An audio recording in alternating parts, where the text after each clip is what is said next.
There we are. I forgot to change my layout. Whoops, didn't mean to do that. Here I am with Kurt Francom Hey. from Leading Saints. Kurt, give us, for people who don't know, they should know you've been on my podcast twice.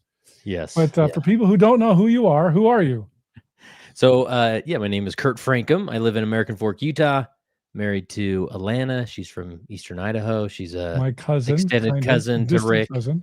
So, my children are related to Rick, I guess I could say.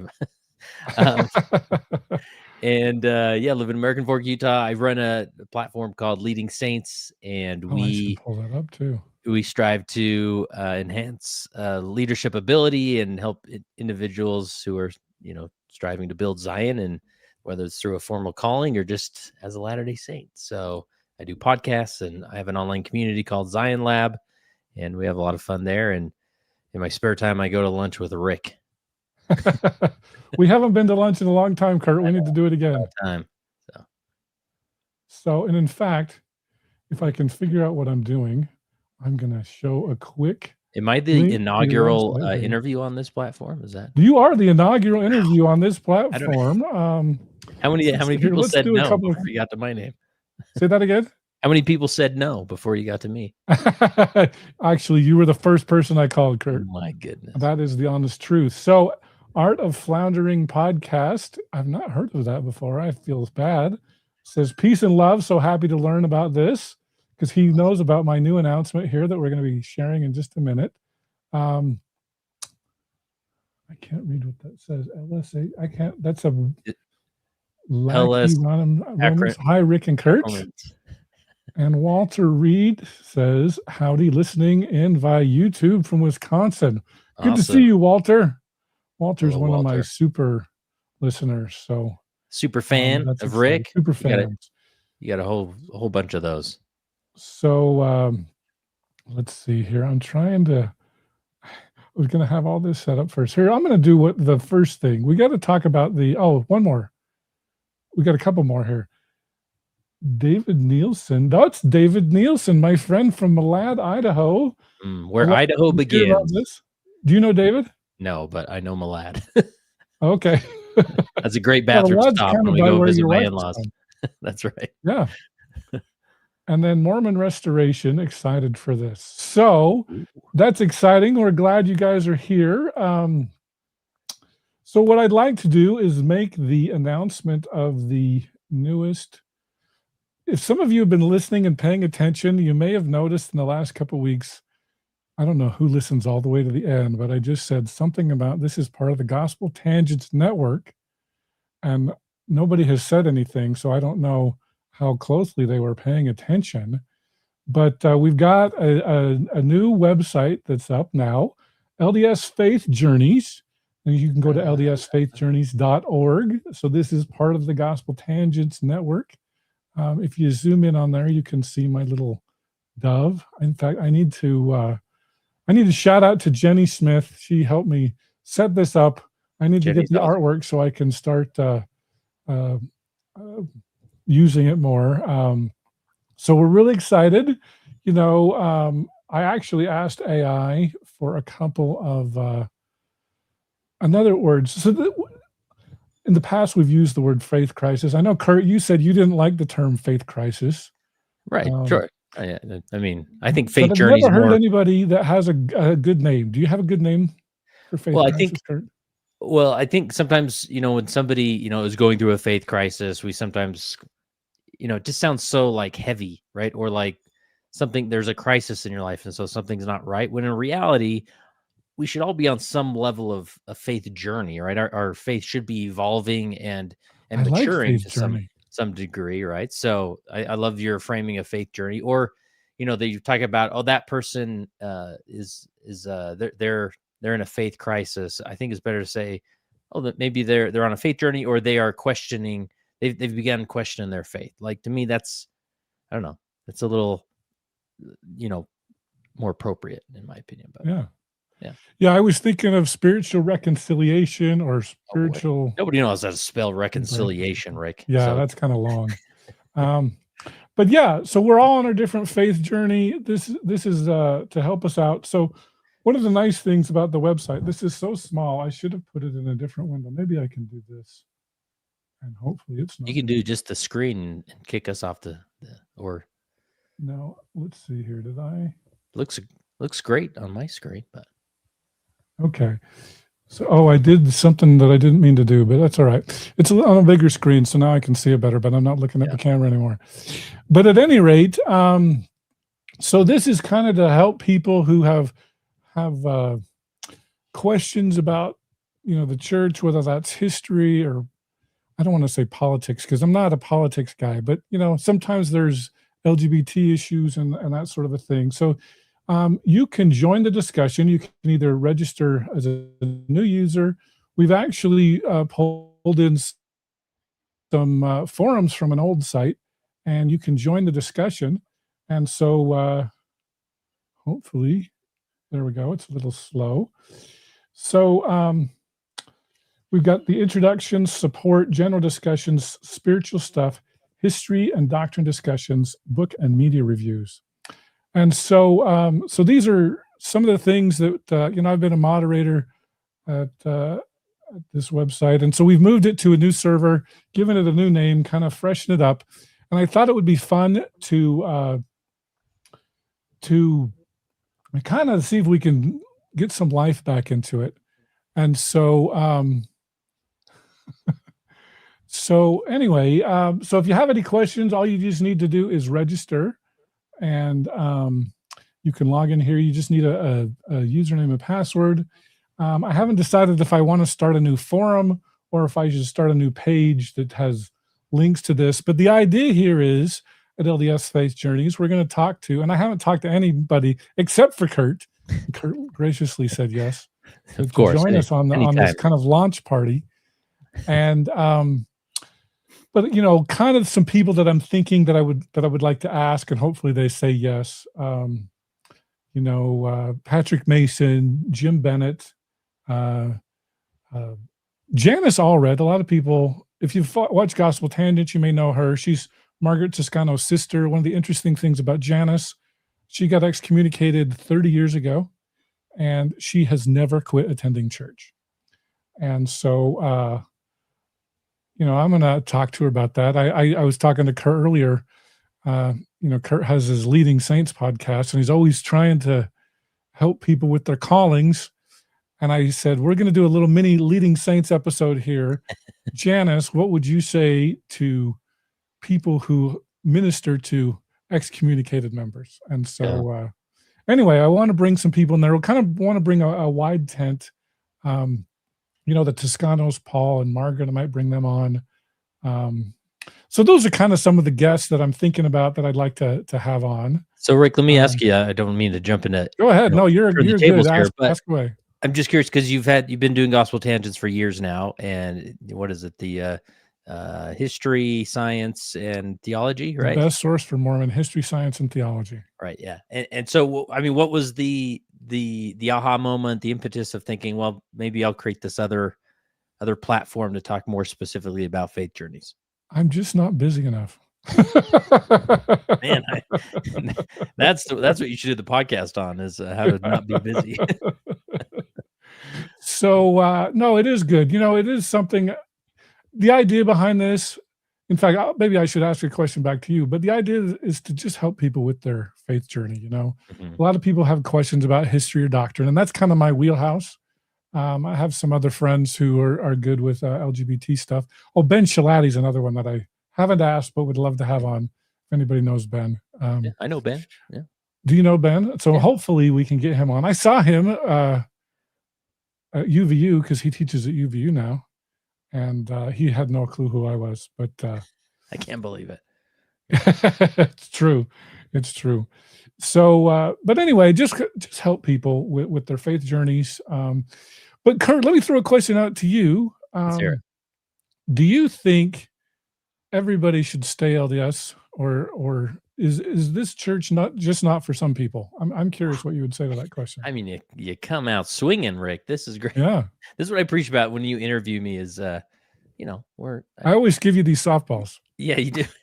And you come with a few follow-up that really hit me in the nose as well. But I'm happy to, entertain them. Do I think everybody should? Is this church not for everybody? I know this is. I mean, and to be honest, I am self-aware enough to recognize I'm a very orthodox member, Mhm. and I truly believe, like, if this church is what it says it is and claims to be, I believe there's a place for everybody, and it's a phenomenal model, framing of life, and to either progress individually or to raise a family, or it to me there's a place for everybody, and we should invite everybody. And I know that that is trickier for some than others, or that doesn't mean it's going to be super easy, or that doesn't mean that it's just rainbows and butterflies there. But it is, I think it is worth the leaning into what the restored gospel has to offer for everybody. And so, but and again, I know there's a lot of nuance there, and everybody's path is not going to look the same. For some, it's quite a lot easier. I'd say mine, for me, it has really fit my life experience and the direction I've taken my life. For others, that's been different. So Yeah, yeah. So, I mean, the bias, if I can use that term, I always try to be unbiased, at least on Gospel Tangents, but the bias on LDS Faith Journeys is we'd like everybody to stay. Although I think, it kind of depends. I don't think the hardest thing, I think, is for our LGBT members. Um, and so it can be really very hard. But I think it's okay to like step away for a little bit if church is hard. You know, come here. Hopefully, we'll do this every probably twice a month or so. We'll try to do kind of a Gospel Tangents live. Think of this as kind of your Sunday night fireside. We'd like to keep everybody kind of tethered to the church, and we're here to ask I don't know if we can answer. I don't want to say that we can answer all the hard questions, but we're here to support the hard questions. And I think whether somebody stays or leaves, everybody should be supported. Right. So, And that's one big reason why obviously you're my friend, so I'll say, I want to help out as much as I can. But another big reason why I'd step into this forum tonight is that I realize for some people life looks different. It's a lot more difficult. You mentioned the LGBT, brothers and sisters. That's a different way of life that's going to look different for other people. But a lot of this isn't necessarily to find the right answers or to find the perfect quote or conference talk. If you just read this, suddenly it just makes sense. But it's more about developing a community where people can sit in, where it's created space to be heard. That's where people can be empathetic, that they can try their best to understand, and then say, how about together we come together as a community and give it one more go, right? Another thing I was going to add on to that, going back to your question is, you mentioned sometimes people maybe need to take a break from it, which I wouldn't totally disagree with. I have this sort of the analogy of the scuba gear on a bicycle. Like sometimes I see the gospel for many individuals where it's the gospel in the gospel way of life, the covenant path, if you will.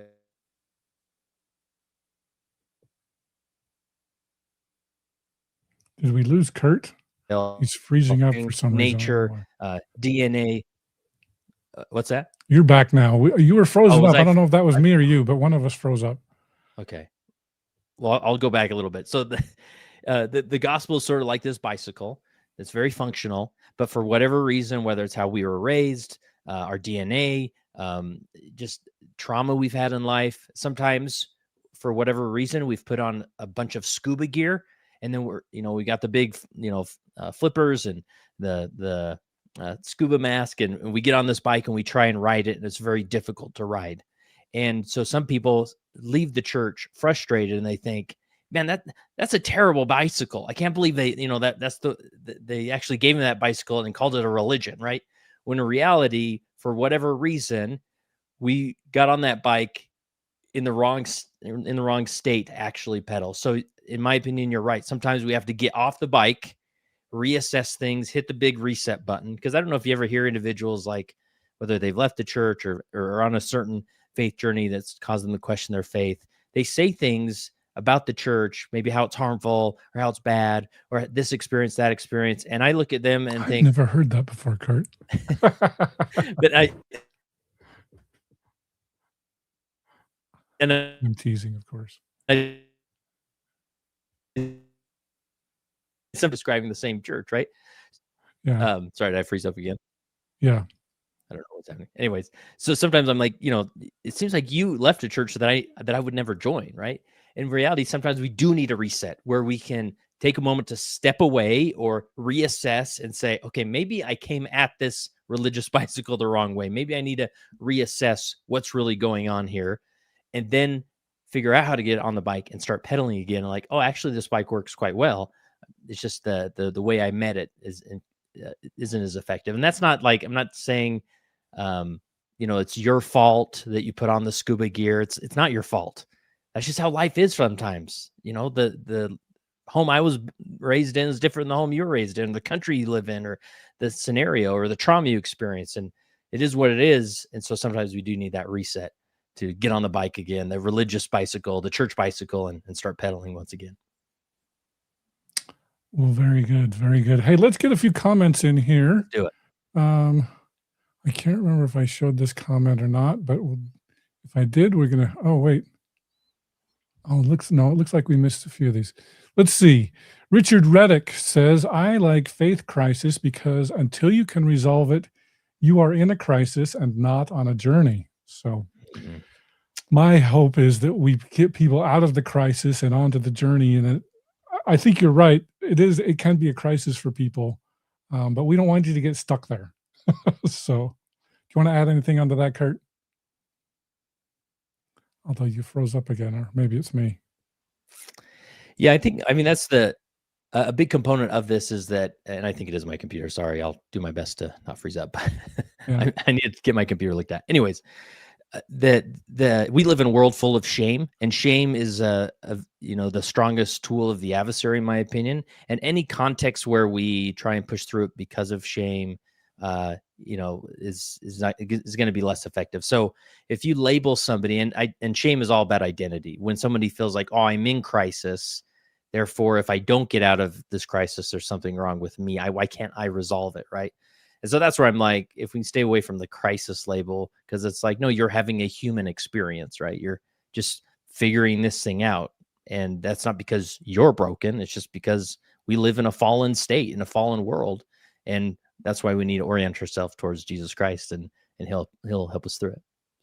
All right. We've got this one in all caps, and I'm not quite sure why. This one looks like probably a non-LDS person. Let everyone know Jesus is God Almighty, the God of Abraham.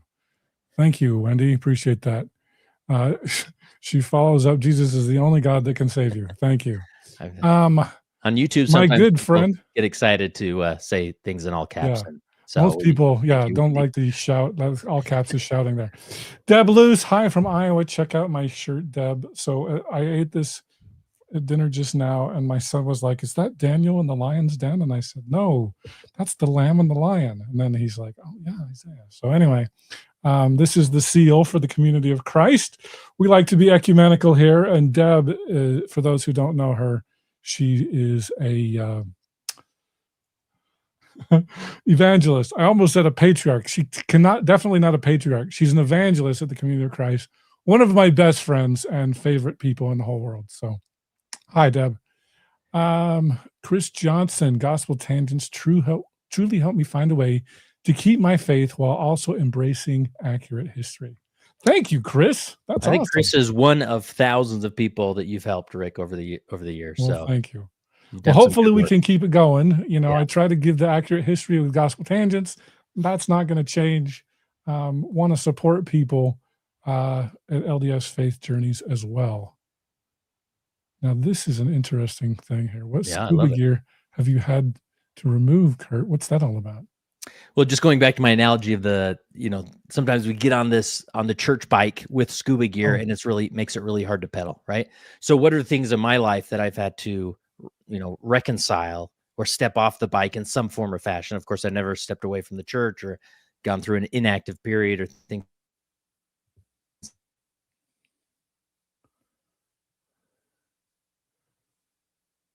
We're frozen up again. like that. I'm sorry. Sorry about that. I'm back. Anyways, I've never stepped away from the church per se, but there has, and everybody will come to a point of reconciliation, whether it's a son or child that comes out, whether it's a friend, an uncle who leaves the church, or whatever it is. And I remember there was a time when I was serving as bishop. I've done a whole episode on this about my second counselor in the bishopric left the church while he was in the bishopric.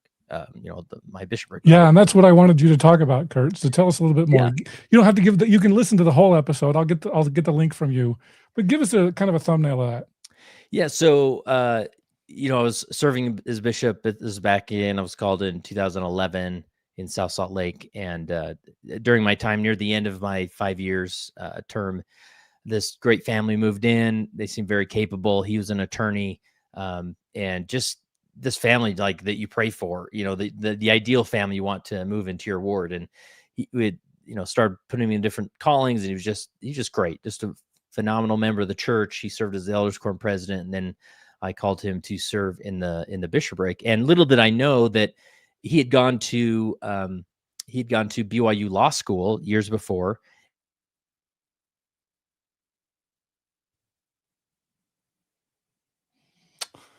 We heard you say BYU Law School, and then we lost you. And going through law school. Okay, so he went through BYU Law School, and one of his religion classes had them read "Rough Stone Rolling" by Richard Bushman, which I know you're well aware or familiar with. And this was, as there's similar stories out there. This it's the raw and real history of Joseph Smith, and sometimes some of those facts in history are tough to swallow when maybe you were raised in a way where the church history was always black and white and very easy to consume, right? And this sort of was the beginning of his faith journey or faith crisis, whatever you want to term it. And he kind of managed it for a while, kind of put things on his shelf, as people say, until he was called into the bishopric, because in his mind, he kind of felt this extra pressure being in the bishopric that now he needed to, every 3 months or so, he was going to stand and start fast and testimony meeting. As you typically know, the bishopric starts out with their testimony. And he felt this extra pressure to be a true leader of the ward. He's going to have to stand up there and say, I know without a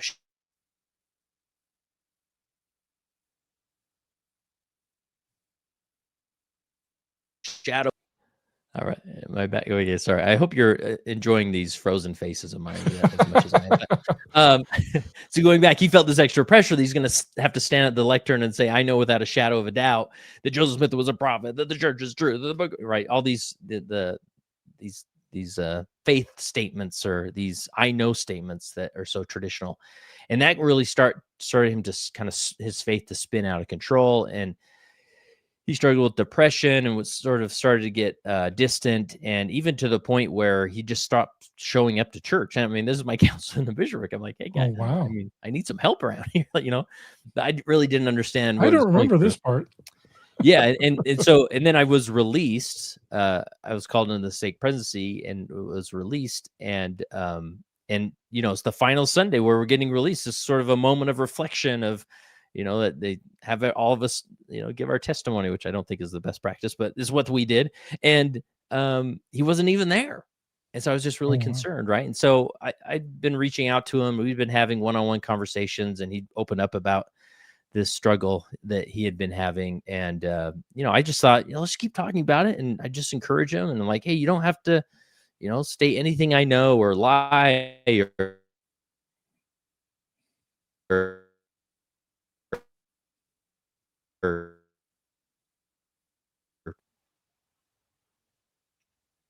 anyways, sorry, Rick. Anyways, so I thought I was working with him. We got released, and then it was several, 6 months, 8 months later that the new bishop informed me that him and his family had removed their names from the church records, right?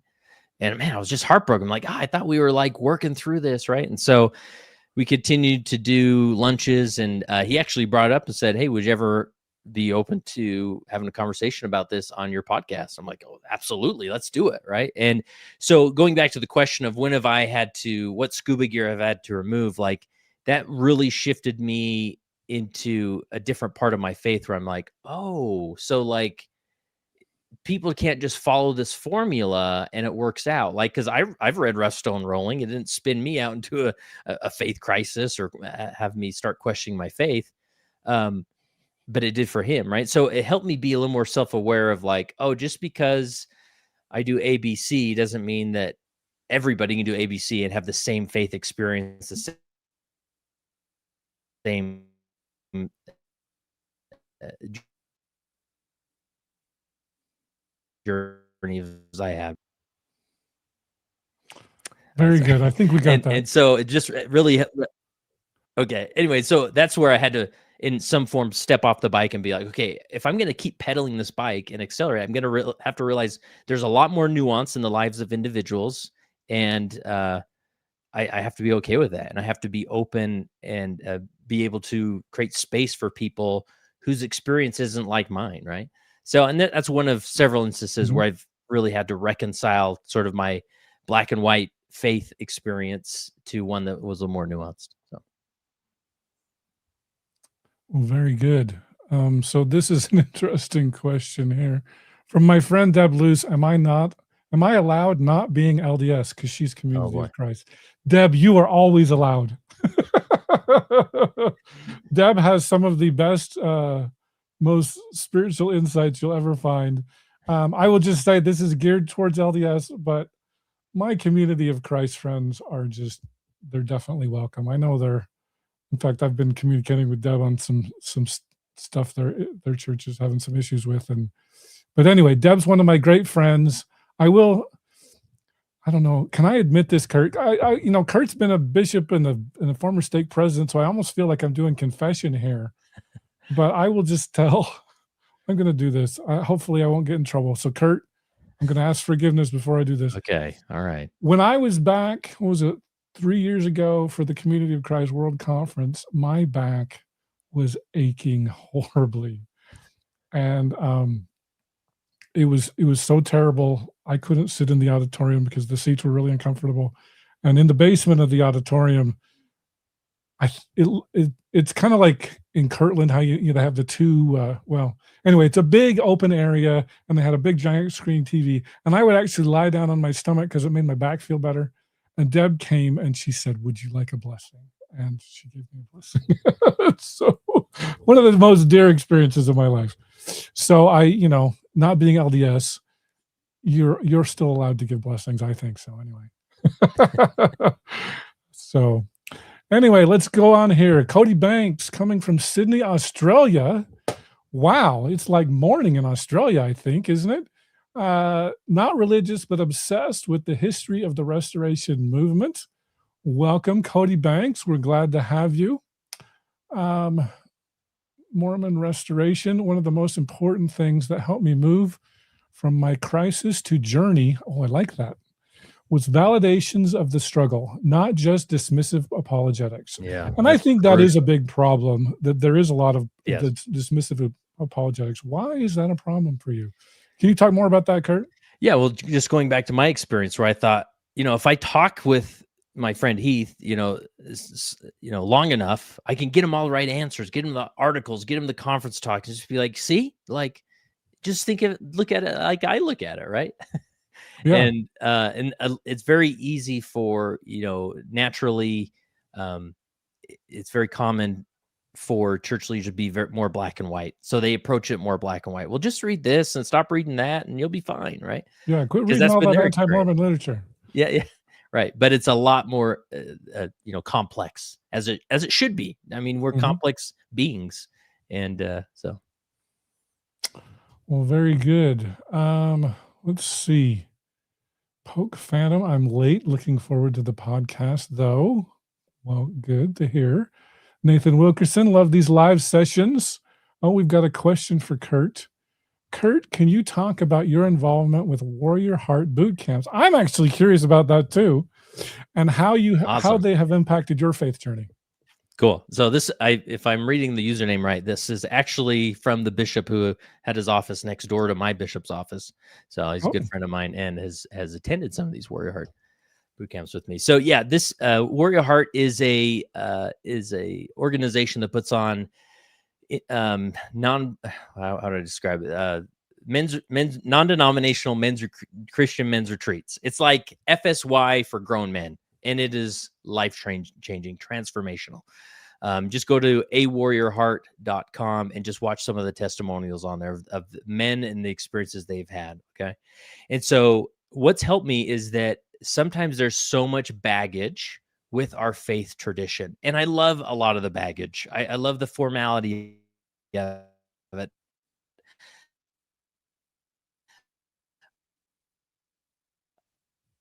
you love the formality, and then we didn't hear after that. Um, all right, okay, I'm back. I love the formality of it. I'm the type, I love putting on the white shirt and tie, the suit, and going there. I still wear a suit every week, even though I'm not a quote unquote in a bishopric. Yeah, but you're sporting the beard, and you're the elders quorum All right. president. This is my one act of rebellion in my life, but I like the beard. So and you got to start shifting culture one way. But Yeah, but there, I'm all for it. for some individuals, especially men in the church, they can have a very like shame-filled experience. Again, they've gotten on the bike in scuba gear in their own special way, where in their adulthood they're just getting beat down by life, and here they are trying to fulfill their duty as a priesthood holder, and a lot of them can just sort of silently quit or loudly quit the church thing, and so Warrior Heart provides a container where those men can step in, and we strip away all of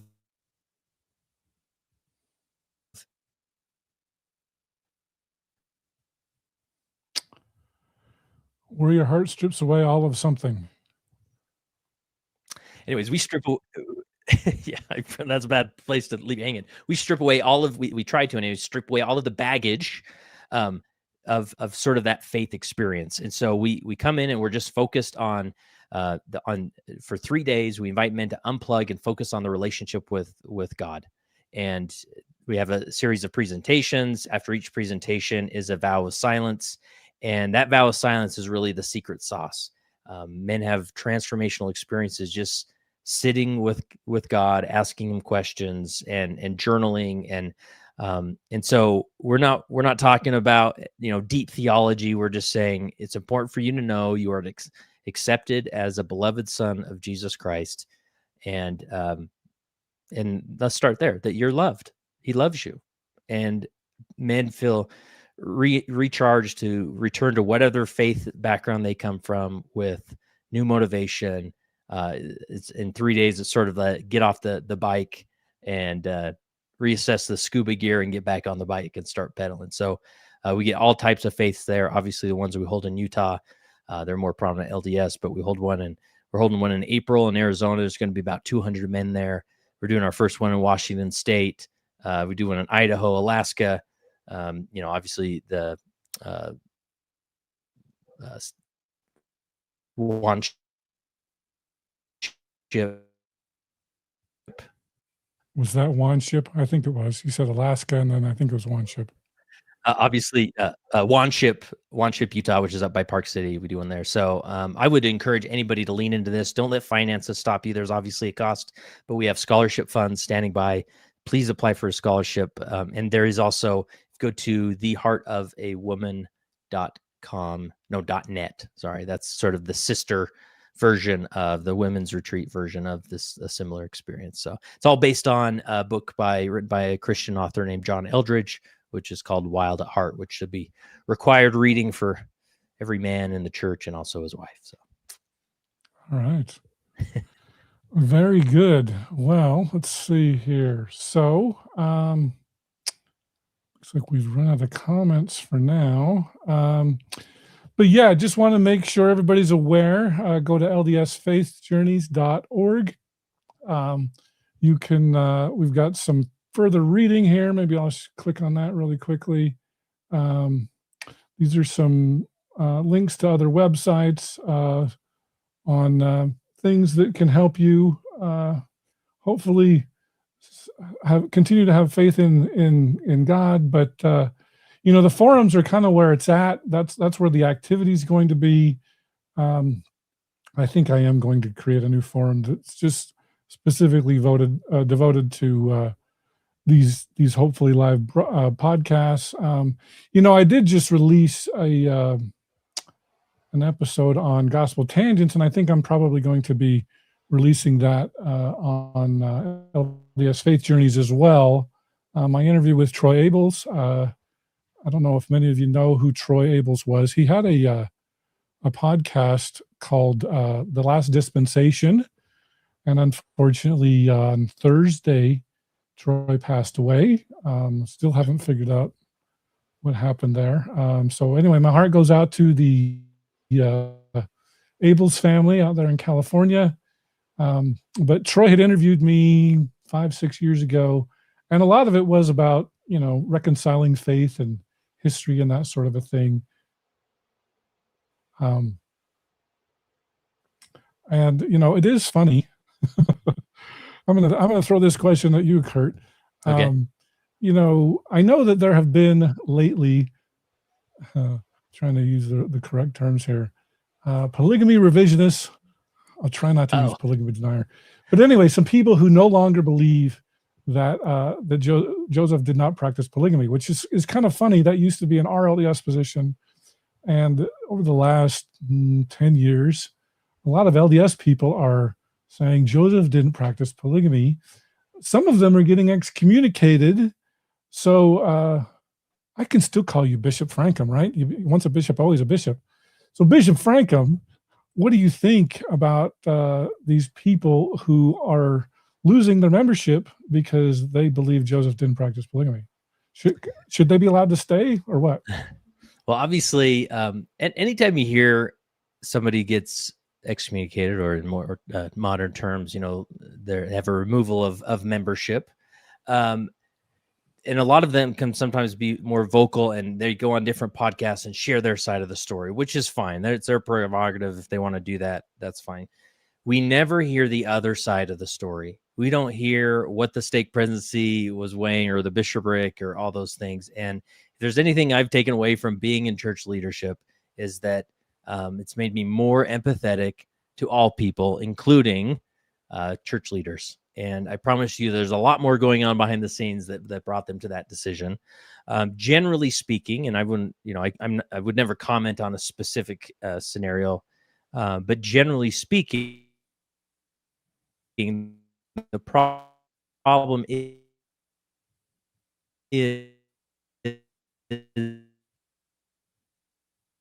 oh boy, here we go.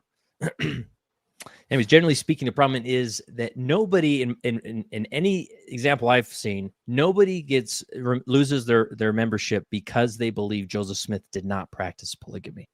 What the problem is when they get on a very public platform, which is very easy to do, and they start spreading these ideas that are faulty, in my opinion, but nonetheless, they can have their opinion. They start spreading these opinions, and it starts turning other people. This is a movement happening in the church that can grow to a place that it becomes a really big problem for the church for a variety of reasons, right? And so, of course, the church has every right to address that, and it's sad, and I would pray that these individuals just maybe change their ways and say,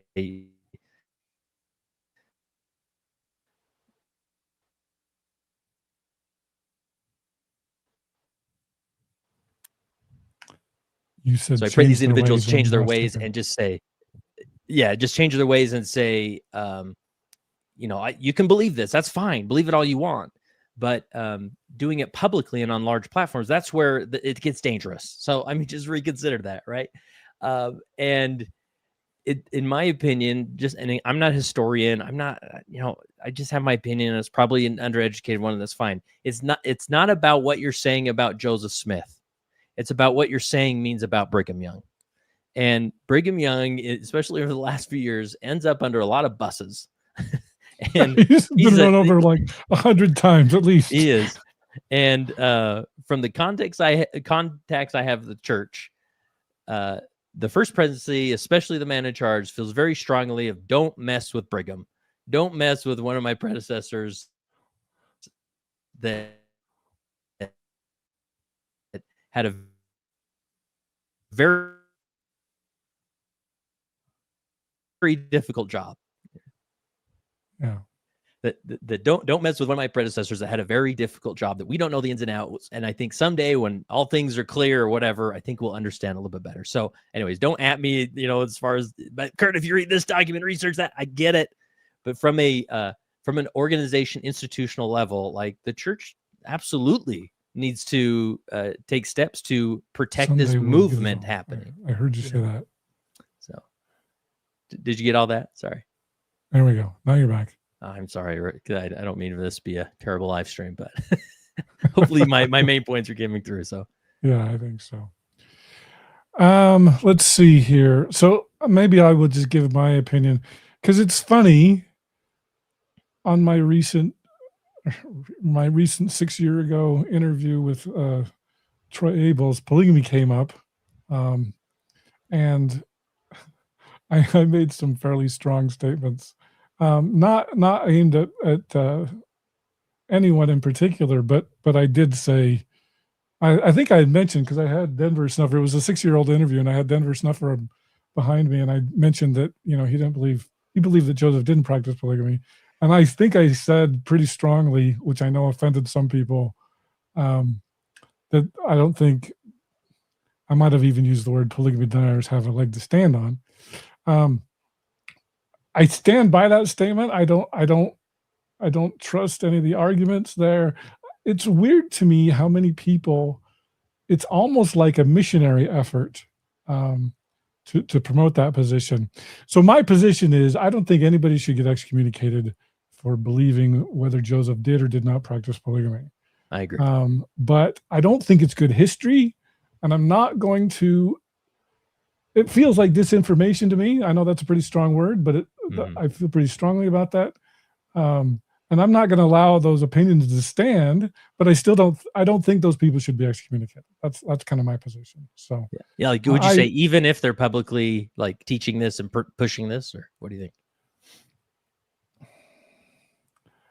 That's a tough question. I mean, with the missionary zeal, I think the biggest question, and maybe I should delve into this a little bit more, but if people are missionizing it, to me, there's a theological problem.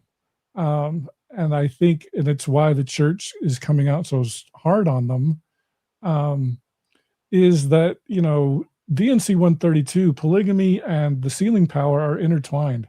I remember talking to Bill Smith, Dr. Bill Smith. He's a professor at BYU, a math professor, I will add. And he's done a few books on DNC 132. And I said, can't we just like excise, like there was the part about Emma that I'm pretty uncomfortable with, like Emma will be destroyed if she doesn't accept polygamy. I was like, can't we just like cut that out? And he was like, no, because then everybody's going to say, yeah, cut it out.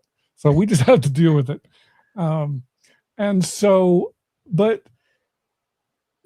theologically, the sealing power and polygamy are so interlinked. He just said there's no way to untangle that knot.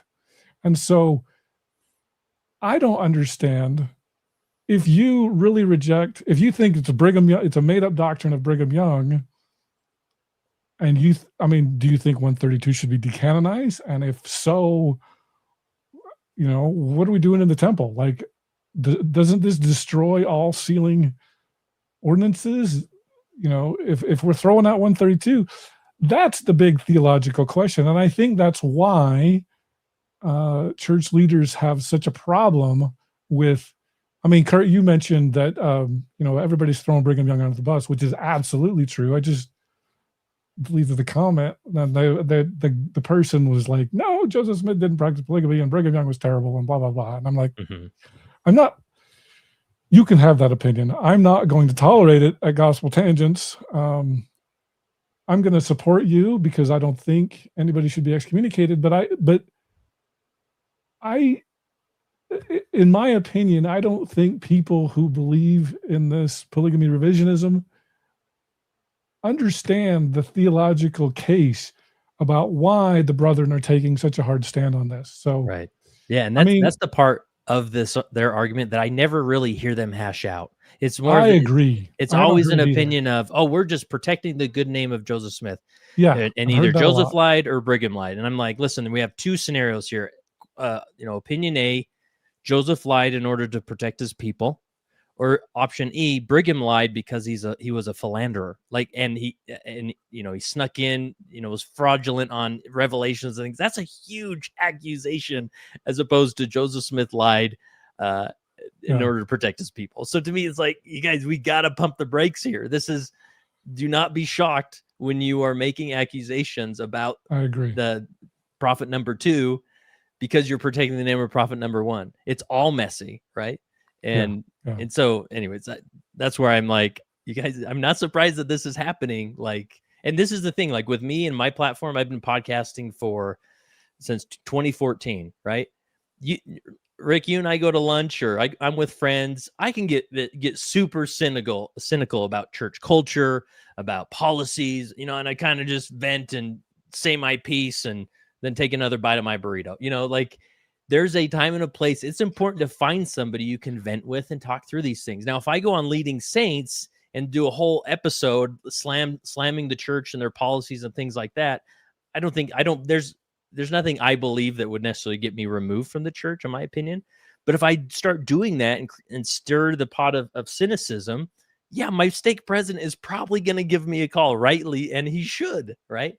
And so that's the thing, is like, it's one thing to have a belief. It's a whole different thing to have a public platform with a lot of people listening and you're spouting these beliefs, right? So, well, let me say this. I used to have a coworker that was Jewish.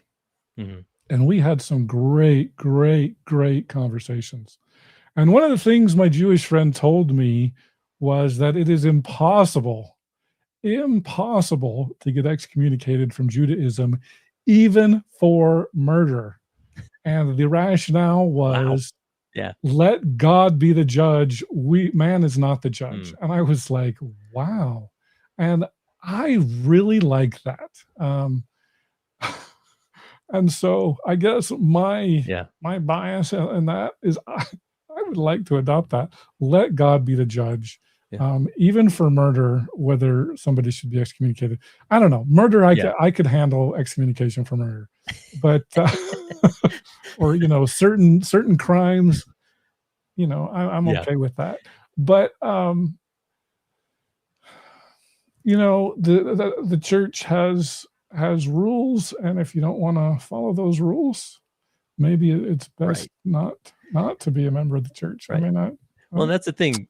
Like with some of my opinions, like I'll be the first to say, and this is something I wouldn't delve deeply publicly because it's not my prerogative, it's not my right. Where I truly believe that somebody who's been who's a former bishop, who's been a stake presidency, who's been part of all sorts of disciplinary councils or membership councils, it's probably time that maybe we take that system and start from the ground up and say, all right, because we sort of tweaked it and molded it over the years, and it used to feel like more like a tribunal, and we're trying to get away from that. And I think it'd be good to maybe reset and find a different path to do. I don't love the system that we do. However, I don't hold those keys, and so somebody else does, and it's their prerogative to make the call, even if it's not a perfect system, right? And so that's where I'm like, I would do it different. But again, that's why I don't sit in a comfy red chair during conference. I sit on a couch. So, all right, let's move on to something else. Okay. Chris Johnson says, Kurt, do you think the fascination with visions of glory beneficial or harmful? Oh man, this is a good one. So the short answer is probably harmful, but really? Well, let me give background. I never could get through that book. I'm sorry. And I've never read it either. However, I started it, but I couldn't finish it. I was like, oh. 2 years ago, I wrote a book called "Is God Disappointed in Me?" Go check it out at Desert Book. Yeah, and we talked about it on Gospel Tangents. Right. And so this may surprise you, Rick, but I have an ego, and so I get onto Amazon and look at how the sales are going in my category of Mormonism, and there's also the Church of Jesus Christ, so Latter-day Saints, right? I want to see how my book is ranking, and obviously when it released, it was a #1 Amazon bestseller, and Yeah, Nice. if that means anything, but I can We say can that. call you a best-selling author, Kurt Francom. That's right. And so I still go to that list and just see, oh, what's selling now? Like what new books are out, what are doing well. And like, there's 2 stinking books that are always on that list, and it's Under the Banner of Heaven, which is either 1 or 2, and then Visions of Glory. And I'm like, man, what is with this book, right? And I get it from what I understand of the book is I'm not going to read it because there's so many other there's way too many books I want to read, and so take time out to read a weird book. I don't know. We're obsessed about the end times and about how the mechanics of heaven uh,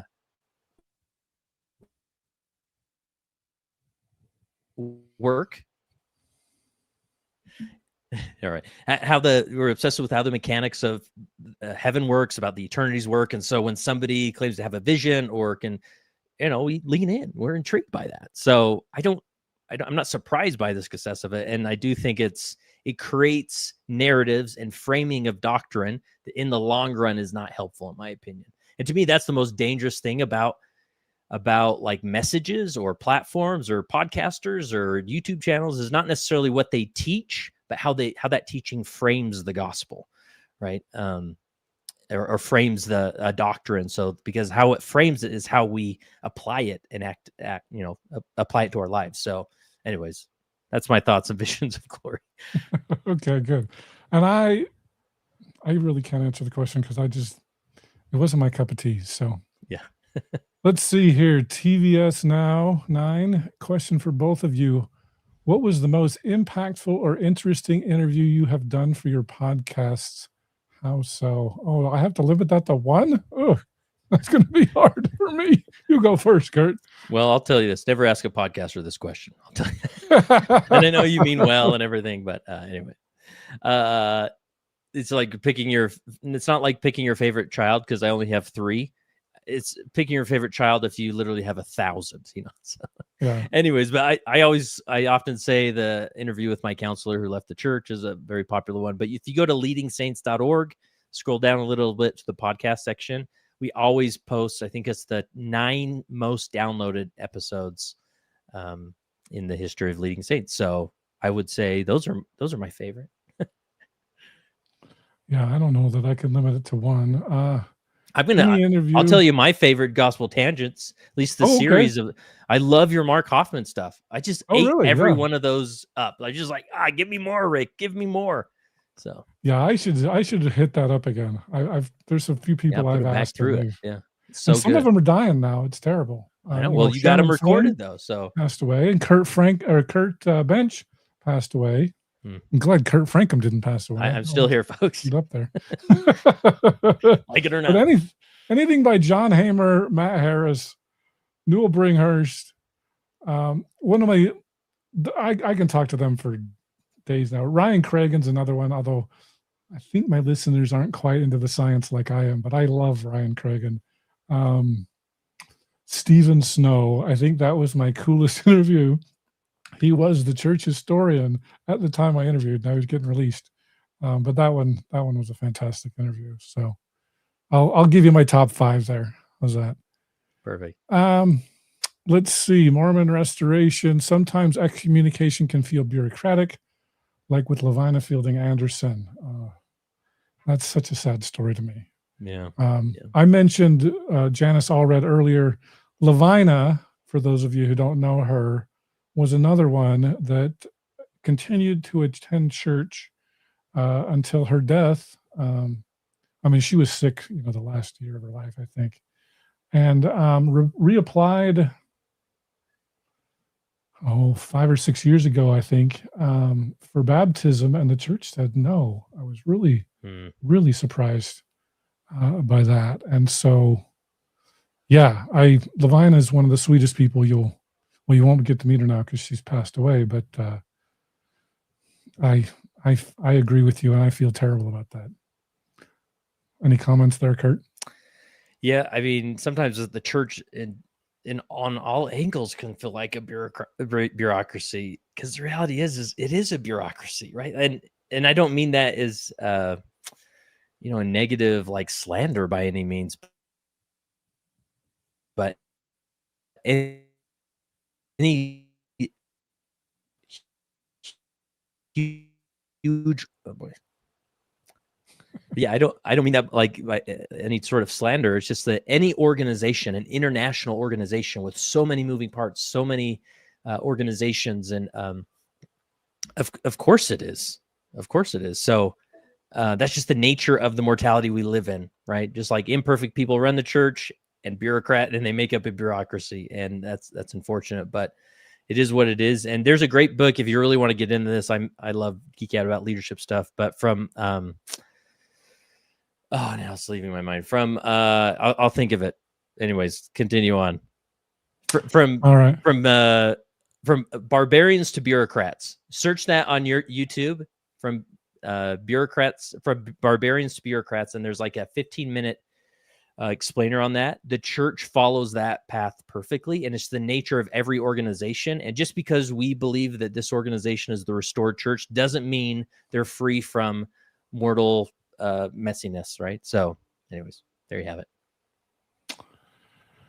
Well, very good. Well, I just want to make one last little plug.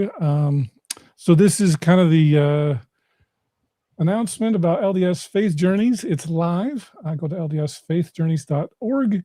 You can register there. You can ask questions. I was toying with the idea that maybe we'll make this kind of a Q&A, but the idea is, hopefully every couple of weeks or so, or sometimes maybe can you believe, Kurt? I don't know if I dare announce this, but they're letting me teach priesthood. Oh boy. Every other month or so. Not after I call your bishop. I know. But he already knows. So in fact, it's funny because, everybody kind of has their thing. I thought it would be interesting to talk about priesthood and the succession crisis. And so I gave this big lesson on James Strang and Joseph Smith III and Alpheus Cutler and William Bickerton and Sidney Rigdon and everybody, William Smith, there's like 13 people. And so I'm all proud of this lesson. I had a PowerPoint. It was great fun. I might do this. I might actually post it here as a future episode on LDS Faith Journeys. But I remember, I'm all proud of this lesson. I've put all this effort into it. And at the end, somebody's like, so what's the point?